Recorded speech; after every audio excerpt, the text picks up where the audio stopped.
No sé si está bien o está mal esto de usar, entre comillas, a los amigos para salir de alguna duda. ¿Cómo es esto de usar? A ver, por ejemplo, a mí se me descompone el M31, que es el transmisor estéreo FM. Entonces se descompone, yo lo miro y digo, listo, sonamos, esto hay que tirarlo. Lo llamo a mi amigo Julio Villarroel. Viene Julio, lo mira y dice, por lo que puedo adivinar, dice con toda su sabiduría, se lo lleva.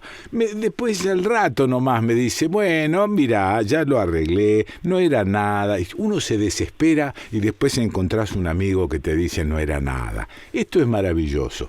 Después viene lo del agradecimiento, que esa es otra cosa que ando pensando últimamente.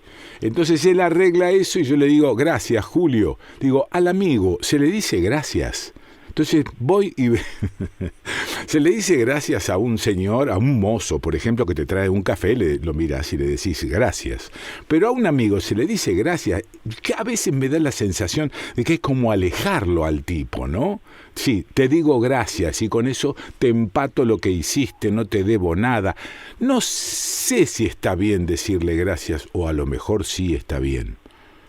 ¿Qué sé yo? Bueno, tengo dudas. Y como tengo dudas, lo llamo a Nico Olsevicki. Nico, ¿estás por ahí? Hola, Quique, ¿cómo estás? Bien, con dudas, como de costumbre. ¿Qué te crees? Es impresionante el nivel de variedad de las dudas que yo te tengo que responder. ¿Se le dice gracias a un amigo, Nico?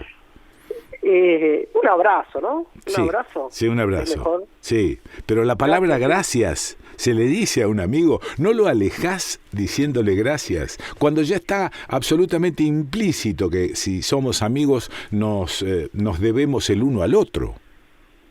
Sí, es verdad. También hay algo, viste, ahora que vos me comentabas esto, sí. Pienso como... o sea, es una palabra que se cristaliza y que pierde un poco el significado solemne que tiene. Ajá. Pero cuando uno la extraña un poco, que es lo que vos hiciste recién, sí. Claro, suena de un nivel de solemnidad, gracias, es como decir loas a usted, querido amigo, por haberme arreglado la retrovisor. Muy bien. Que pasa mucho, viste, con el lenguaje eso. Sí. Bueno, no sé bien cómo es, pero de alguna manera es, y creo que le doy vueltas al cohete porque vos querías contarme otras cosas. Yo ayer estuve pensando, porque justo ayer estuve en una reunión en la que se presentaron unos datos de la pandemia, ajá, que son datos sobre lo que se llama exceso de mortalidad. Para. ¿Exceso de mortalidad? ¿Cómo es eso? Bueno, hay varias maneras de medir el impacto de una crisis de cualquier tipo, de una crisis sanitaria como esta, por ejemplo. Sí. Una, que es la manera que más prensa tuvo y que es la que se aprovechó mucho para decir Argentina es uno de los peores países del mundo, es contar cuánta gente se muere por millón de habitantes. Se muere de lo que estamos estudiando, no se muere en general. Exacto. O sea, cuánta gente se muere en este caso por COVID por millón de habitantes. Okay. Entonces, a partir de eso, se arma algo horrible, o sea, es como una especie de ranking necrológico. Entonces, bueno, Argentina tiene, no sé exactamente en qué posición del ranking está, pero ponele, es el país número 15 del mundo en muertes por millón de habitantes. Muy bien.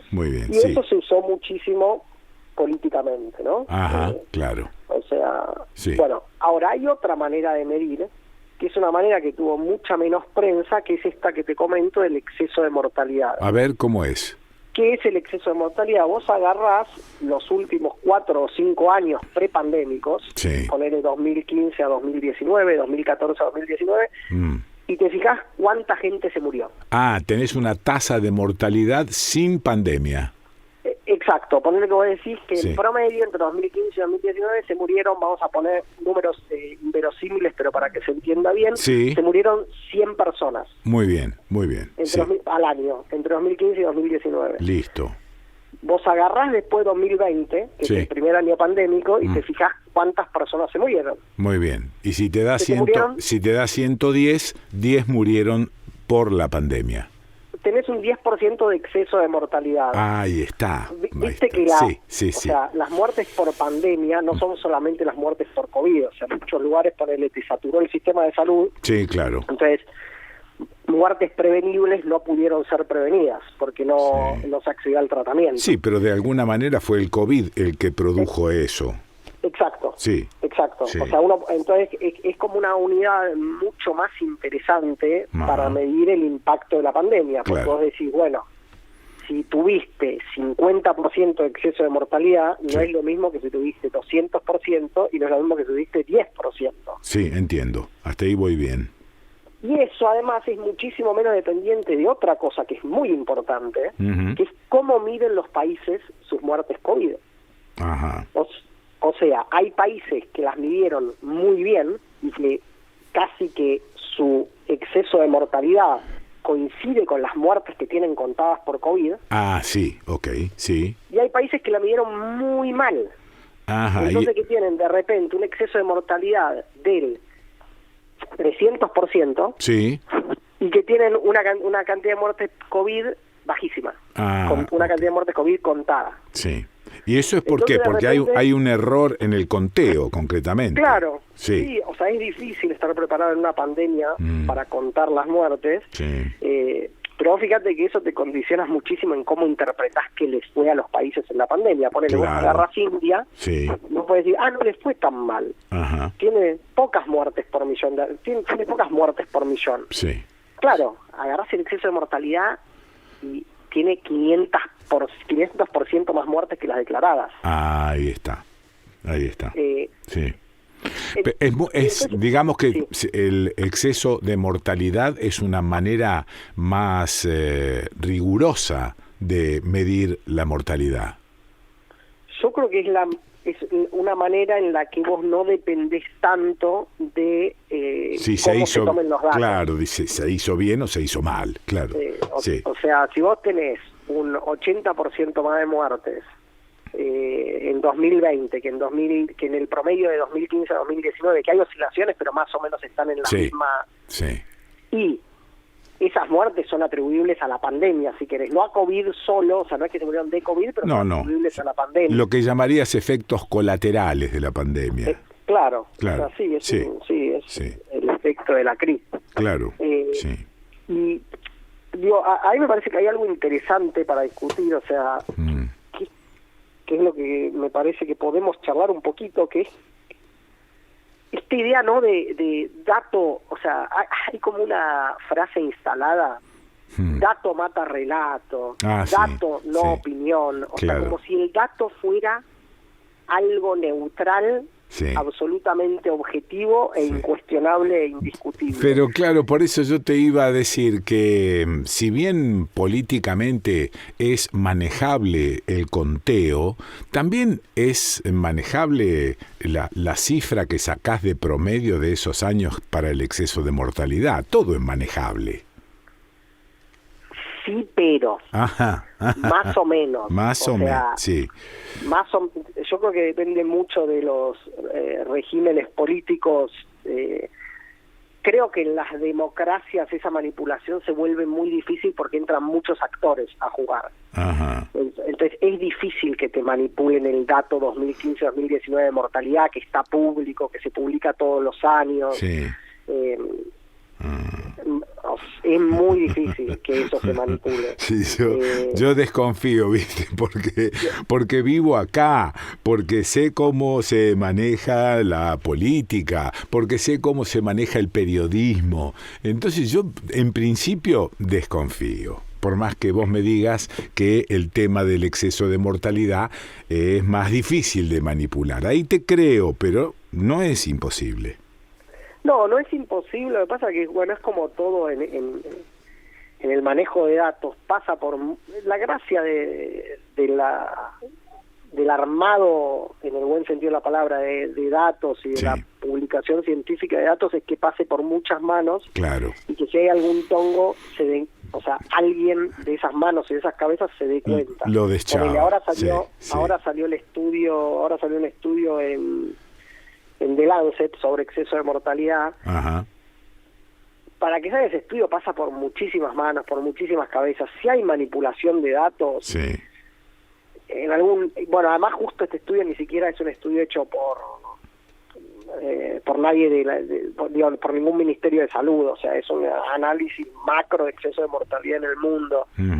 Si hay algún quilombo en los datos, suele aparecer. Sí, claro. O sea, sí, suele aparecer y suele... el principio que prima en ciencia es un poco la desconfianza. Claro, primero desconfío y después veo. Y después veo que me convence. Claro, o sea, la claro, idea de un paper es esa, ¿no? O sea, primero esto podría estar a priori mal. Voy a ver todo y a ver si me convence. Claro. Ahora hay algo que por ahí es medio prejuicioso, ¿no? Pero prejuicioso para el otro lado. ¿Qué quiero decir? Que por ahí decimos, bueno, las informaciones en líneas generales, el periodismo, está todo manejado y todo manipulado, y esto lo sabemos desde siempre, ¿no? Como, fíjate lo que está pasando con la guerra de Rusia, todas son manipulaciones, no tenemos una sola información medianamente fidedigna del lado ruso porque está todo controlado acá. Entonces digo, si todo esto está controlado, ¿por qué creemos que la ciencia está fuera de ese control y la revista Lancet está fuera de ese control? Yo no creo que esté afuera, no creo que esté completamente afuera. No soy un cientificista ingenuo, creo incluso que el sistema... ¿sabes qué? Ya sé de qué vamos a hablar la próxima columna. Vamos a hablar un poco vamos a hablar de modos alternativos de publicar ciencia que surgieron con la pandemia y que son mucho más interesantes que el clásico. Ok. Sí. Bueno. Sí creo que hay una serie de mecanismos que hace que sea un poquito más difícil manipular todo. Ajá. Y que tenés razón en esto, que no necesariamente, The Lancet no es garantía de nada, vamos a decirlo así. Sí, okay. Viste cuando en la pandemia aparecía esta cosa de hasta que no esté publicado en The Lancet no vale, lo que diga la MAT no sirve, claro, porque esto no está publicado en The Lancet. Sí. Eso también es una farsa. Claro. Digo, porque en definitiva, esto lo charlamos la próxima, pero en definitiva en The Lancet se mandan los datos y lo evalúan 2 personas expertas en el área, o 3 o 5, que te dicen, sí, esto está bien. Pero es más o menos parecido a lo que hace un ente regulador. Claro. Tampoco es que The Lancet es la garantía máxima de que lo que se dice es verdadero, y de hecho hay papers retractados de The Lancet. Lo que pasa es que, bueno, yo a veces me canso un poco de sospechar de todo, ¿no? Porque estás al borde del cinismo. Pero en realidad sí estoy al borde del cinismo, ¿no? A medida que voy escuchando, voy mirando, voy viendo, le creo cada vez a menos gente, le creo a Nicolás Olsevicki y a algunos otros compañeros. Al resto no le creo nada, Nico. No me creas tanto tampoco a mí.